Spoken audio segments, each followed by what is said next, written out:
আসসালামু আলাইকুম। Rakib has a cow, don't cow him, she is not a cowgirl. এই ৩ বাক্যে একটা ওয়ার্ড কমন, সেটা হচ্ছে কাউ। এই বাক্যে কাউ আছে, এই বাক্যে কাউ আছে এবং এই বাক্যে কাউ আছে। কিন্তু মিনিং কি হয়? রাকিব has a cow, এই বাক্যে মিনিং কি?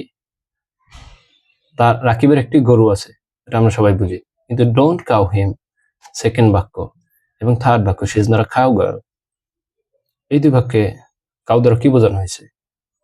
মিনিং কি? এটা বুঝতে হলে আপনাকে যেটা জানতে হবে সেটা হচ্ছে কাউয়ের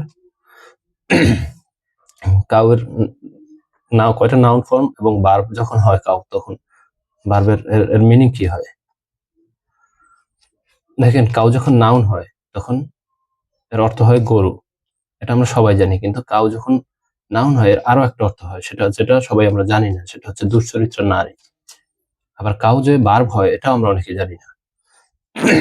কাউ যখন ভার্ব হয় তখন এর অর্থ হয় ভয় দেখানো, এবং এই ২ বাক্যে সেটাই করা হয়েছে। প্রথম বাক্যে নাউন হিসেবে ব্যবহার করা হয়েছে এবং প্রথম বাক্যের অর্থ হচ্ছে গরু। রাকিব হাজা কাউ, রাকিবের একটি গরু আছে, এই যে এটা। আবার দ্বিতীয় বাক্যে বলা হয়েছে ডোন্ট কাউ হিম, দ্বিতীয় বাক্যে ভার্ব হিসেবে ব্যবহার করা হয়েছে। এর মানে হচ্ছে তাকে ভয় দেখিও না। এখন আপনি বলতে পারেন, প্রশ্ন করতে পারেন, এখানে যে ভার্ব হিসেবে ব্যবহার করা হয়েছে বা নাউন হিসেবে ব্যবহার করেছে, আপনি কিভাবে বুঝবেন? এটা বোঝার ২টা উপায় আছে। একটা হচ্ছে এই যে প্রোনাউন, এটা হচ্ছে হিম হচ্ছে প্রোনাউনের অবজেক্টিভ ফর্ম, সাবজেক্টিভ ফর্ম হচ্ছে হি, এবং সকল প্রোনাউনের অবজেক্টিভ ফর্ম আসে ভার্বের পরে, ভার্বের আগে আসতে পারে না। যেহেতু অবজেক্টিভ ফর্ম আসছে, তার মানে এই কাউটা অবশ্যই ভার্ব, কারণ ভার্বের পরেই প্রোনাউনের অবজেক্টিভ ফর্ম আসে। আর শি ইজ নট আ কাউগার্ল, এখানে ভার্ব হিসেবে ব্যবহার করা হয়েছে না নাউন হিসেবে, সেটা কিভাবে বুঝবেন? এখানে আবার নাউন হিসেবে ব্যবহার করেছে, কারণ এখানে এইটা হচ্ছে ভার্ব, এই যে ইজ। এখানেও ডু একটা ভার্ব, কিন্তু দুটো অক্সিলারি। আর এখানে ইজটা মেইন ভার্ব। মেইন ভার্ব কেন? কারণ হচ্ছে এখানে আর কোনো ভার্ব নাই।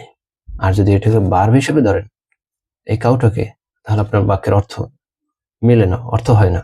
তাহলে বাক্যের কি হয়? She is not a কাউগার্ল।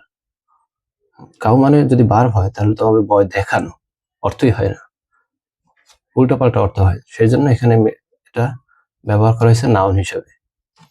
আর এই বাক্যের মিনিং হচ্ছে দুশ্চরিত্র নারী। শি ইজ নট আ কাউগার্ল মানে সে দুশ্চরিত্র নারী নয়, সে একটা ভালো নারী, এমন বোঝানো হয়েছে। আশা করি বুঝতে পারছেন। ধন্যবাদ।